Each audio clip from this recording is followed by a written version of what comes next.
to this invited lecture. We are going to be recording for those who can't make it. This is an invited lecture on equity in emergency care hosted by the Emergency Strategic Clinical Network of Alberta Health Services. I'm Patrick McLane, the Assistant Scientific Director for the Emergency SCN, and I'll be moderating. And so I have a land acknowledgement to do. We begin by acknowledging that our work is conducted on the territories of Treaty 6, 7, and 8, and the homeland of the Métis here in Alberta. We also acknowledge the many Indigenous communities that have been forged in urban centers across Alberta. We respect the treaties that were made on these territories. We acknowledge the harms and mistakes of the past, and we dedicate ourselves to move forward in partnerships with Indigenous communities in a spirit of reconciliation and collaboration. And so then just minor housekeeping, we have got audience member mics and cameras turned off for the presentation portion, but we can unmute people for questions at the discussion period, and people can raise their hands at that time, or you can use the Q&A function. So we're very pleased to have Dr. Colleen Varcoe and Dr. Annette Browne here to present today, and I will turn it over to them.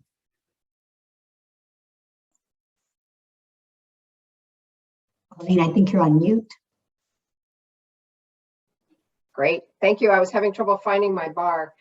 Thank you so much, Patrick, and thank you to the network for inviting us. I'm Colleen Varcoe, and I'm coming to you from unceded traditional territory of the Stolo people, which is at the confluence of the Harrison and Fraser Rivers here in British Columbia. And I just want to say that, you know, Patrick mentioned the mistakes of the past, and I think that the destruction and the environmental disasters that we've seen over this past year are just proof of the ongoing impacts of colonization and, you know, the ways in which we've subdued Indigenous knowledge that could help us heal the land. So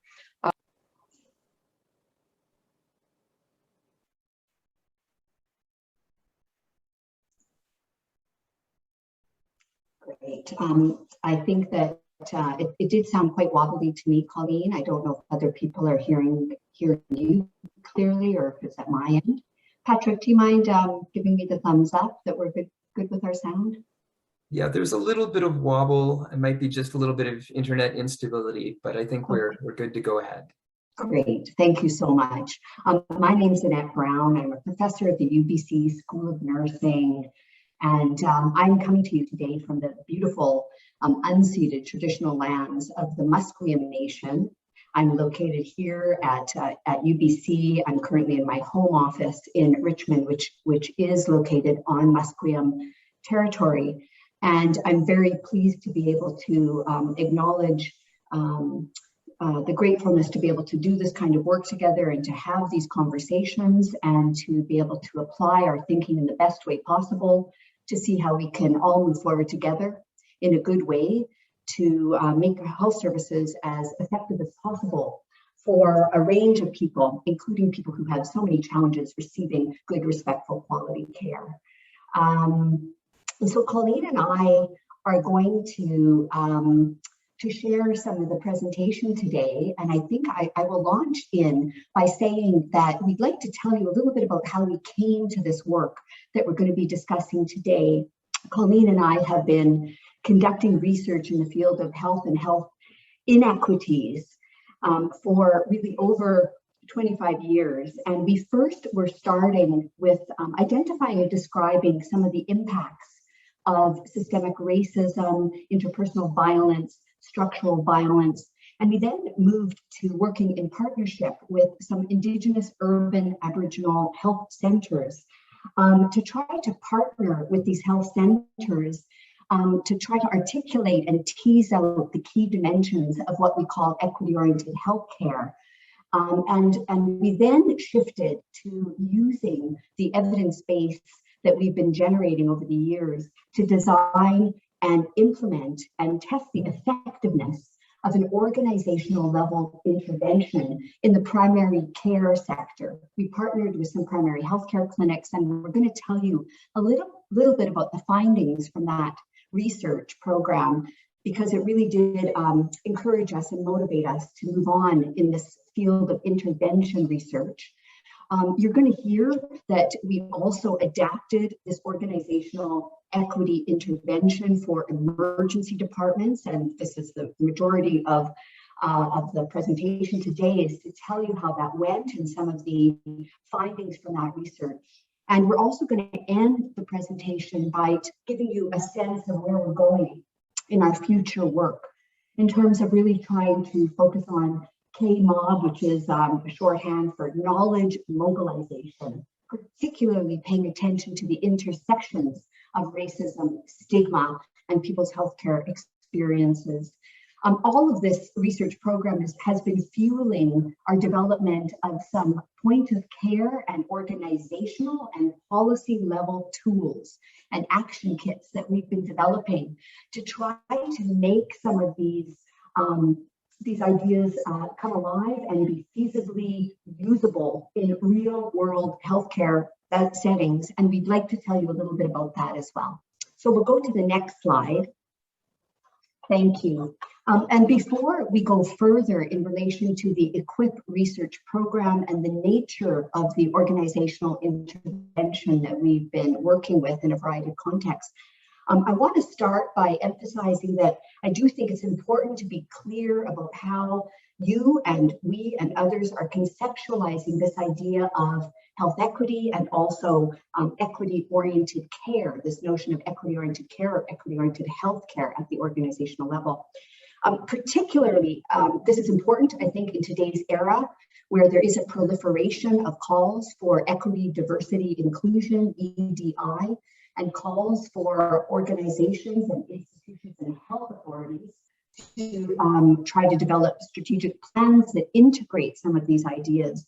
And I think that because of those proliferation of calls, I think it's even more important for us to be grounded conceptually and theoretically in how we're understanding equity. So in the EQUIP research program, we are taking up an idea of equity-oriented care in a way that actively and purposefully is aiming to mitigate the negative health effects of structural inequities and structural violence. And you're going to hear how we do that. Secondly, to try to mitigate the harms of intersecting forms of racism, discrimination, and stigma. And third, to try to really push back against and reconfigure how we can address the mismatches between dominant approaches to care, usual approaches to care, and the needs of people who are most affected by health and social inequities. And I wanted to say that in order to frame this particular slide, because to be even more specific, EQUIP's take on equity-oriented healthcare incorporates three key dimensions, including these depicted here: trauma and violence-informed care, which is trying to understand and limit the effects of trauma and structural violence on people's lives and their health. Culturally safe care, which really is aimed at an explicit anti-racist agenda and aim, and trying to reduce the inevitable power dynamics and imbalances that play out in healthcare. And our take on harm reduction is increasingly being framed in relation to pushing back against substance use stigma and all of the forms of stigma that intersect with substance use stigma to create challenges for people seeking care. So we have argued and published that these key dimensions actually overlap and must be integrated and can be tailored to any healthcare setting. And these key dimensions really serve as the basis for the EQUIP intervention. Next slide. So in the primary care sector, we went ahead and partnered with several diverse primary healthcare organizations across Canada in 2 provinces in Canada. And we wanted to test the effectiveness of implementing this organizational intervention founded on these key dimensions of equity-oriented care. So this is sort of the approaches that we used. And as I say, we implemented the EQUIP intervention in 4 very diverse primary care settings. And our goal really was to study the effectiveness of these approaches. So just very briefly to say that staff education is very much only a part of the intervention. As we've learned over the years, the opportunity to have team-based interprofessional conversations within an organization that we call organizational integration and tailoring is super important in terms of teams being able to collaborate and exchange ideas about how they can implement some even small changes, sometimes large changes, to try to orient their organization even further towards equity. So next slide.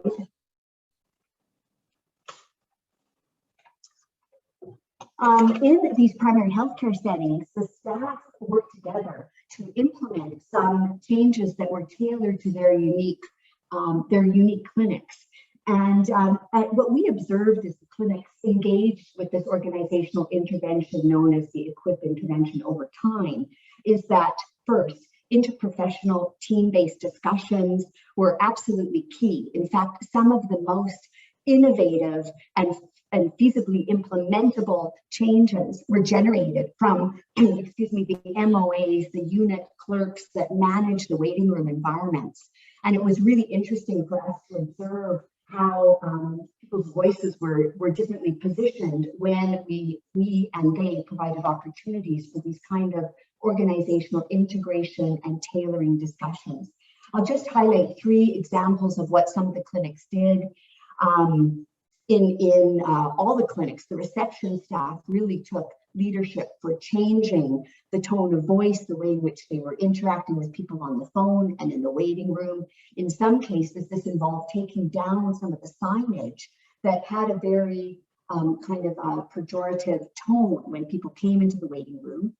In a clinic that was serving high proportions of Indigenous peoples in its local area, there was efforts to hire a part-time elder that was in the waiting room, positioned in the waiting room, and also using some Indigenous languages more explicitly in their everyday work at the clinic. And that also had some reverberations in terms of changing waiting room environments and people's experiences of being in these spaces. In another clinic, they decided to really tackle the complexity of dealing with people's chronic lived experiences of chronic pain and how that does intersect with quality of life, with substance use issues, and with stigma. And I'll go to the next slide. What we did see in the primary healthcare settings is that the EQUIP intervention really did impact things at the organizational level. The staff's own level of confidence was improved by engaging with some of these ideas over time. But perhaps even more importantly, there were lasting effects and sustainable impacts in the actual organizations.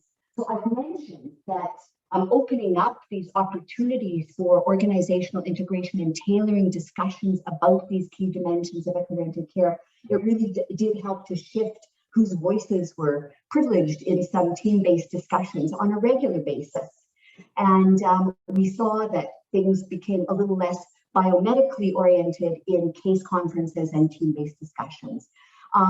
Importantly, it did have a unifying effect in terms of helping people get grounded in the philosophical perspectives that the clinic wanted to enact in everyday practice, and having a more unified sense of what it means to tackle substance use, stigma, and harm reduction. So these are just some examples of how that occurred.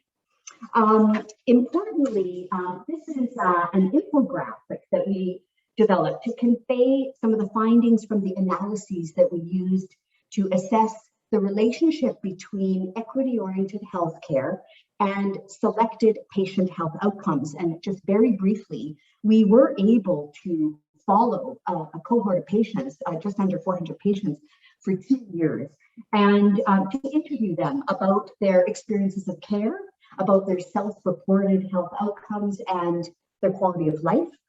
And using path analysis techniques, we showed that providing more equity-oriented healthcare from the patient's point of view, was predictive of improvements in patient health outcomes across time. So more specifically, when care was rated as being more equity oriented, patients felt a little bit more comfortable with the care they were receiving and more able to manage their own health care, including some very complex health issues. And also that this then led to patients reporting fewer chronic pain symptoms, lower depression and trauma symptoms, and an overall improved quality of life. So this is very encouraging to us. The findings made us feel quite hopeful about the ability to actually measure the potential benefits of organizational interventions to enhance health equity. So we ran with some of these kinds of hopeful findings, and we decided to tailor this organizational intervention. Next slide, please. For emergency departments to try to see what it was like to engage with some of these ideas in very unique contexts that were a little less explicitly social justice oriented than the primary healthcare sector.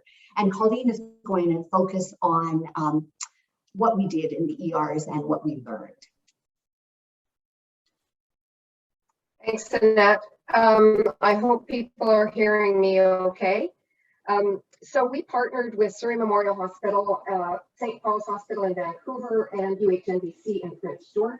And the reason we turned to emergencies was in part because in the primary care settings we were working in, repeatedly people said, you know, we can try to, but when people get to emergencies, particularly Indigenous clients, people working in, living in, you know, really marginalizing conditions and so on, things fell apart. And of course, we know that the primary care sector is less available than it should be, and that often people have no choices other than to go to emergency. And of course, all of you will be aware of the number of tragedies that have occurred and the ongoing discrimination against Indigenous people, not just in emergencies, but we really got pushed to really try to see if we could capitalize on some of the lessons that we learned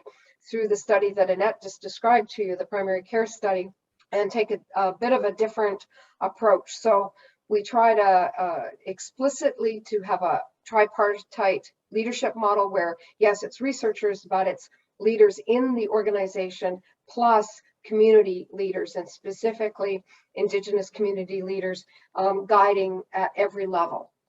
We try to do it more intensively. We try to be more explicit about engaging all staff groups and more effort to involve those people who were seeking care in actually designing and implementing the intervention.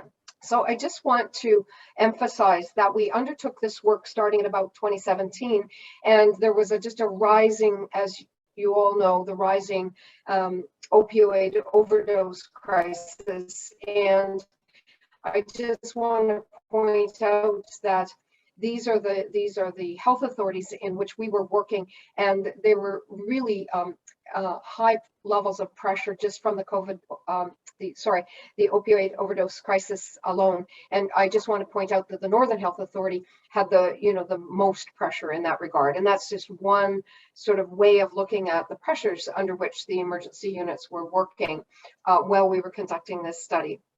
So what we did was we collected data from patients and staff over 3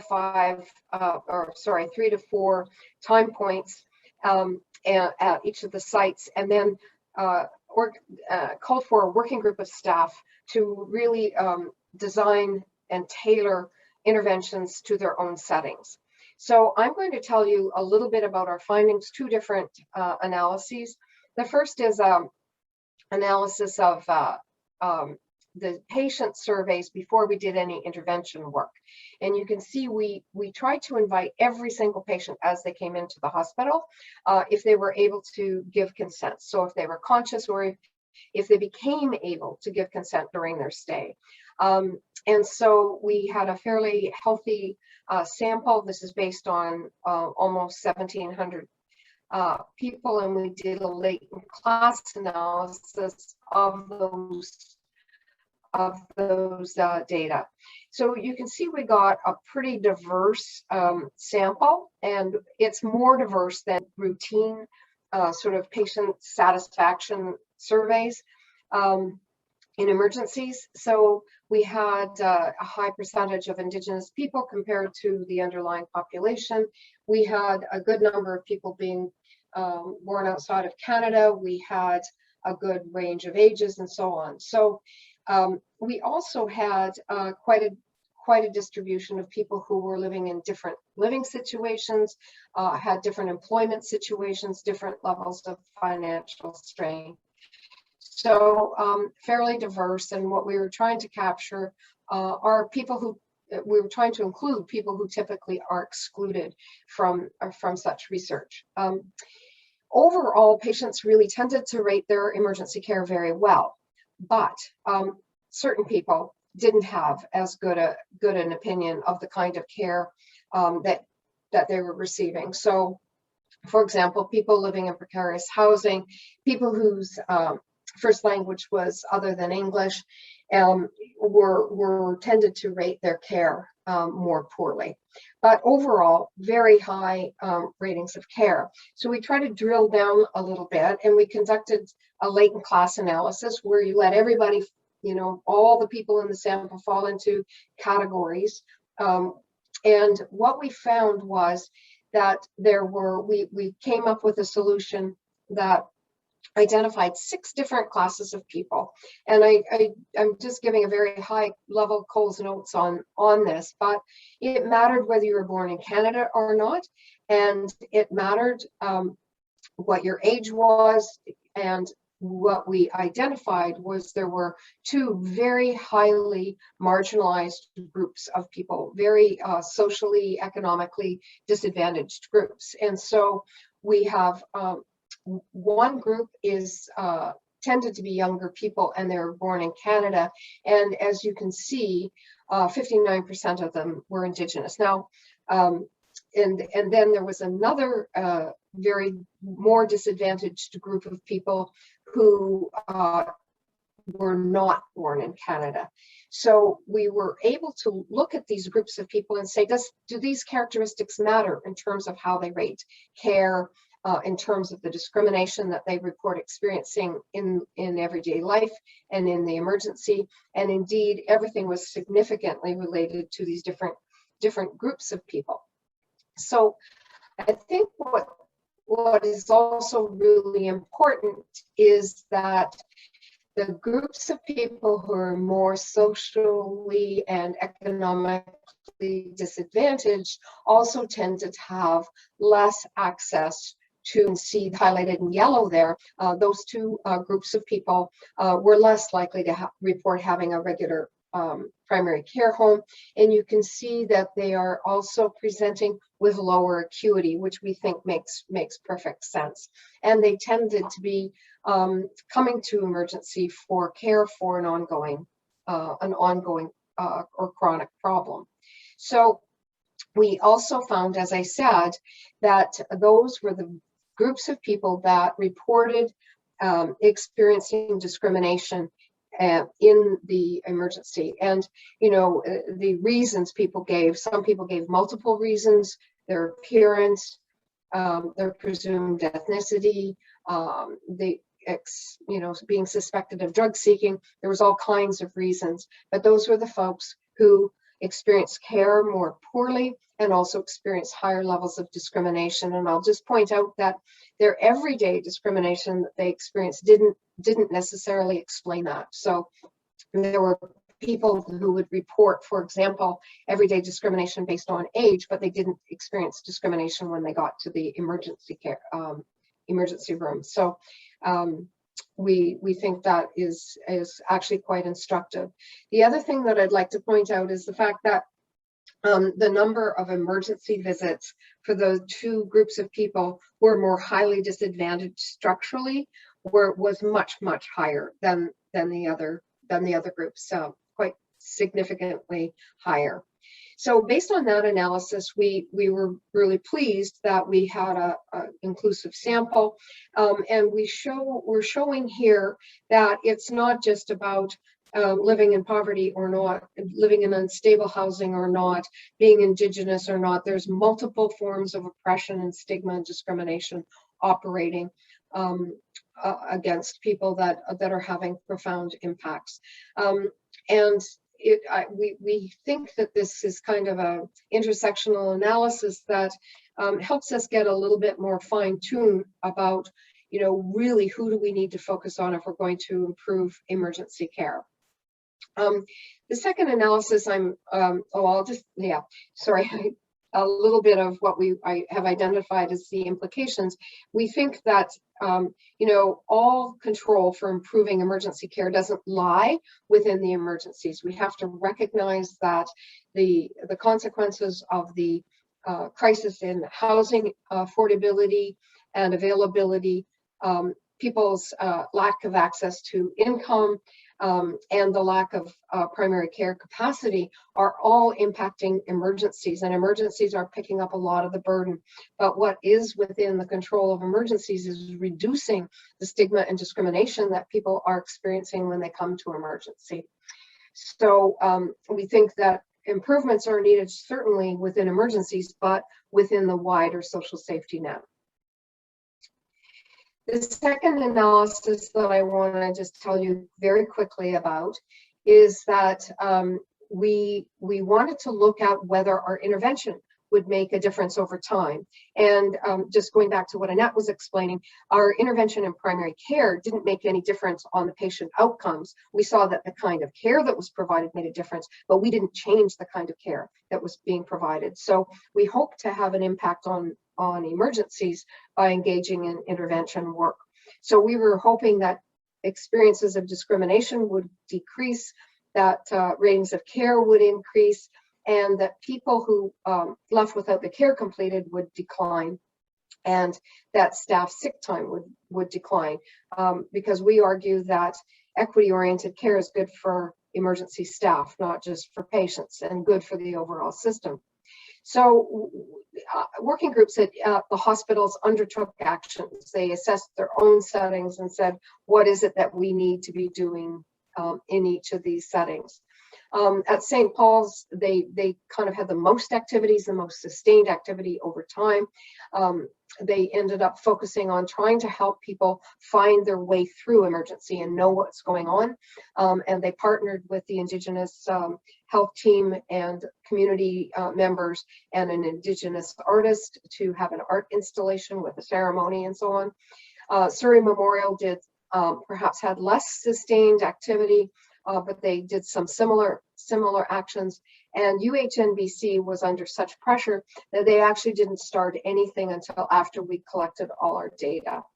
So just to show you very quickly that we based this analysis on over 3,000 patients at multiple time points. Because of COVID, we weren't able to get a third wave of data in Prince George, but we did have three time points for all settings. So where there was no intervention, actually things got worse, I will just say. And remembering that this is when the emergencies are continuously under increasing pressure, staffing pressures, increased workload, decreased staff availability, and so on. Where there was some intervention activity, the two sites where there was intervention activity, there was no change. So things got worse where there was no activity, and things didn't change where there was some activity. And I'm just going to show you our one significant finding, which we think is quite important, and that is that the number of people leaving without their care completed, and like Patrick, we think that this is an equity sensitive indicator, and is also particularly sensitive to equity for Indigenous people. The number of people leaving without their care completed significantly declined from pre-intervention to post-intervention, and looks like it was sustained. And this is using administrative data. So we're very encouraged by that. But we think that overall our intervention activities were too modest to really make a difference. And we think that the change in context really negatively impacted, and we're hoping that maybe the intervention activities that were undertaken at the two sites were a bit protective against those increasing pressures. And we think that, you know, if we could get more fulsome activity, maybe we could make show a bigger impact. So, you know, we've also come forward with a lot of lessons learned. We really didn't succeed in having the interprofessional discussions that we had in the primary care setting. So mostly nurses carried it forward, which, you know, we tried to engage a much broader range of folks. We really think we could have worked, we really focused on working with staff working in direct care positions, and we had full buy-in from the executive and managerial levels, but we didn't engage them in the change processes. We tried to support direct care providers in those change processes, and we think we needed to be more active in engaging the leadership to be really working with the direct care staff. And the other thing, we just didn't realize that direct care staff really needed a lot more sort of organizational administrative support, like just organizing meetings and those kinds of things. So we've taken these lessons learned, and we're really trying to move it forward under a project that is explicitly focused on substance use discrimination, which, you know, we shifted it from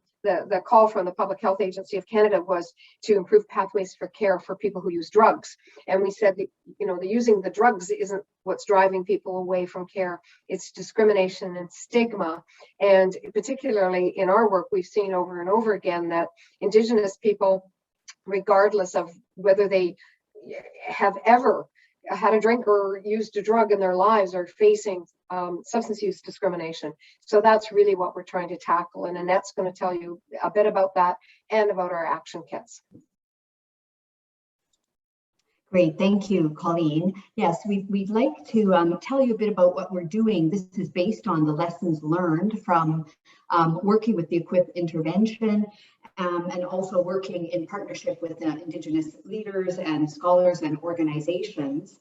The EQUIP Pathways Public Health Agency of Canada funded work is really trying to look at substance use discrimination from an intersectional perspective and look at the ways in which many forms of discrimination can play out. We're foregrounding concern about substance use discrimination or substance use stigma in this particular project because we know, and as you all know from working in emergency services, the extent to which there is negative judgment and a lot of stigma leveled towards people who are trying to seek care for very legitimate reasons, but are often pigeonholed as drug seeking or mistaken to be coming for non-legitimate healthcare reasons. And I just want to say, while we're on this slide, that EQUIP is partnering with people with lived experience of substance use stigma. And we're partnering with providers and organizations that are trying to work in good, respectful ways to shift the extent to which stigma is impacting people's access to care and their overall quality of life. Annette, Yes. could you, people are asking if you could turn off your video so maybe they could hear you a bit better. Thank you. Yes, there you go. All right, I'll go to the next slide, Colleen. Thank you. I hope that you can hear me a little bit better. I did want to say that this pathway study is in partnership with people who are experiencing lived experience of substance use stigma and various forms of discrimination, and also the organizations and providers that are working to shift how care is provided and to shift the stigmatizing discourses that are operating in the social world.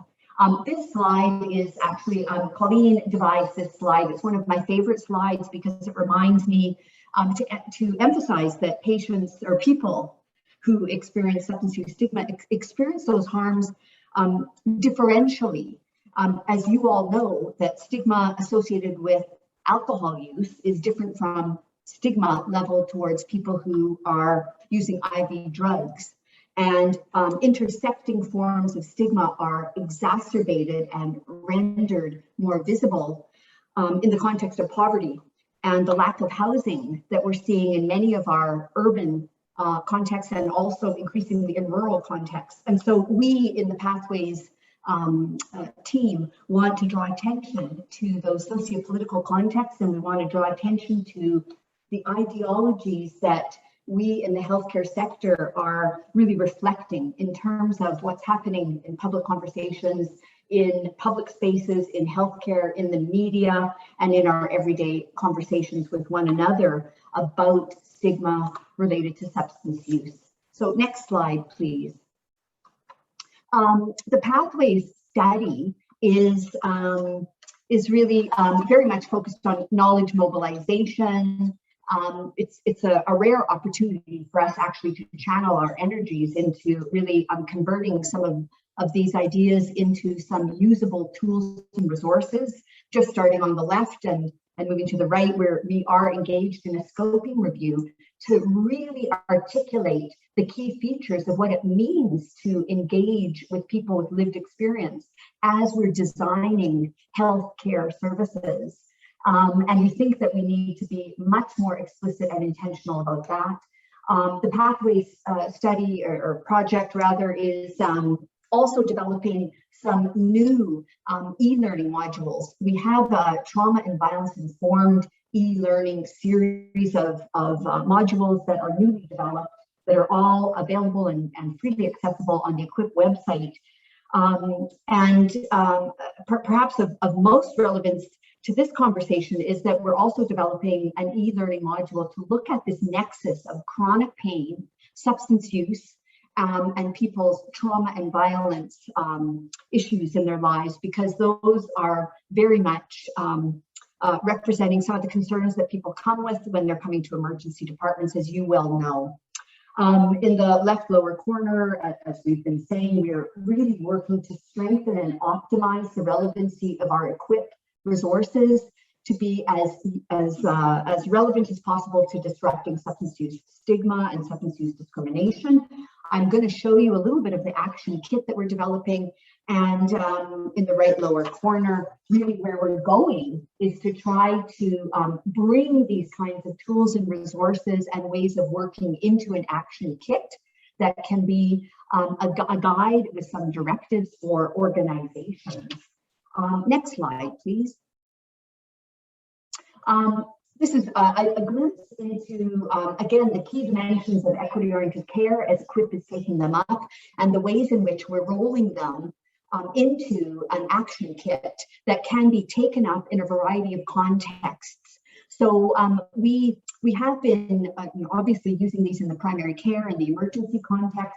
Increasingly, there's real interest in these key dimensions informing the way in which outpatient cancer care services are being delivered, knowing the extent to which people who are socially disadvantaged are not even accessing basic screening and early intervention, and also in relation to some of the drug checking that is happening in the wave of the opiate overdose crisis, at least here in BC, and we're aware in Alberta and Ontario as well. Next slide. And this, now we are moving towards the end of us talking at you, and we're going to be opening it up for some discussion, but we wanted to give you a glimpse into this idea of an action kit. We feel that although some of what we're proposing, of course, is super complex, and it has to be tailored and in many ways built both from the ground up, but also from the top down, and the middle area of it is quite messy. However, we think that it's worthwhile offering up some kind of stepwise approach to the thinking that's needed to start to implement some of these equity-oriented approaches to care. And so this is our attempt to try to develop a stepwise orientation to what are the things that need to be laid down and put in place in order to move forward.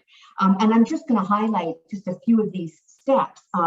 In step 0, this is an action kit that's tailored to an organization that may want to really tackle substance use discrimination.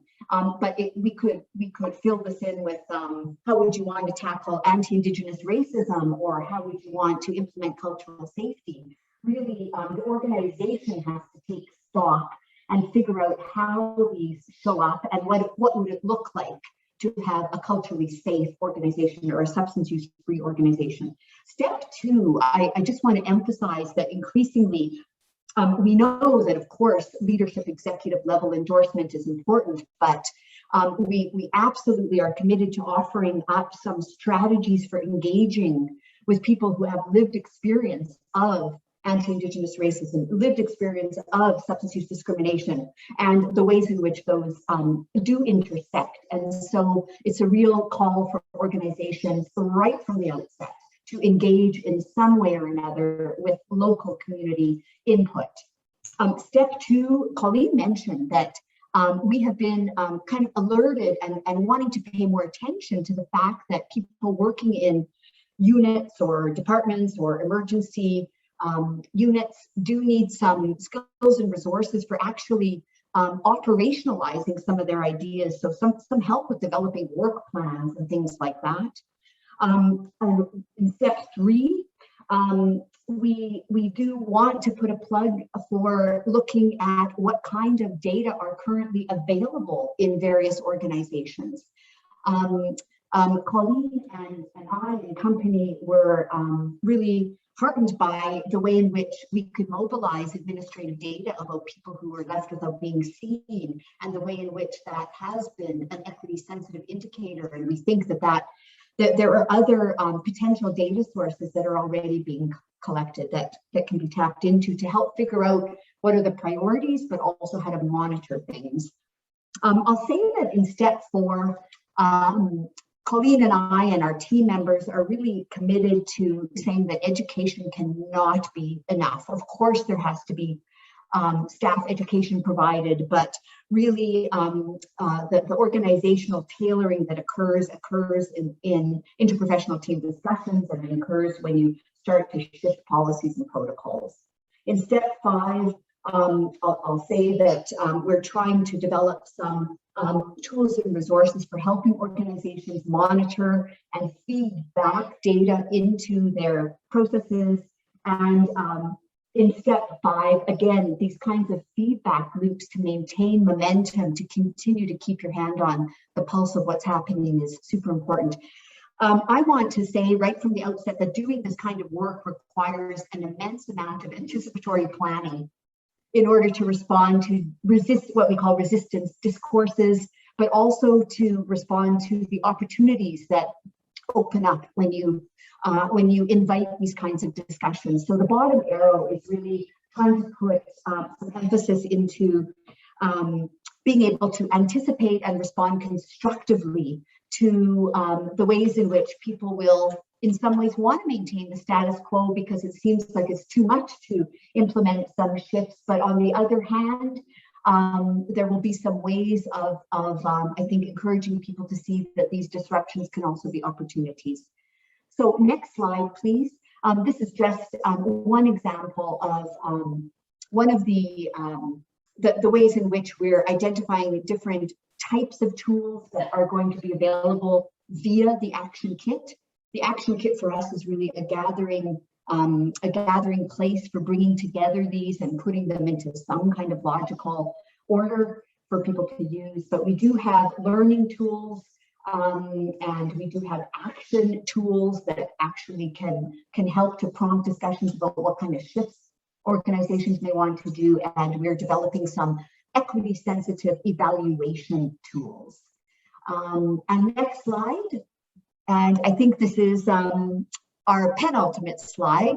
That this is just one example of one of the tools that we think does actually help to both spur and prompt some actions and also raise consciousness within an organization. We've developed different kinds of rate your organization tools that we have found can be used within organizations in group type of discussions to kind of assess where your organization is at and to get on the same page about what might be some priorities. And we've developed different versions of these tools depending on what door you want to open in relation to some of these key dimensions. This is a sort of a generic health equity tool. We also have one that we've developed to encourage organizations to look at what they're doing in relation to anti-Indigenous racism within their organization. And we think that that will also be a useful strategy for opening up these discussions. So thank you for listening. I think we have the last slide. That was a lot. That's probably like drinking from a fire hose when you're listening to all of this, but we hope that we can open up some dialogue about some aspects of what we've discussed and hear how this is resonating with you all. Thank you.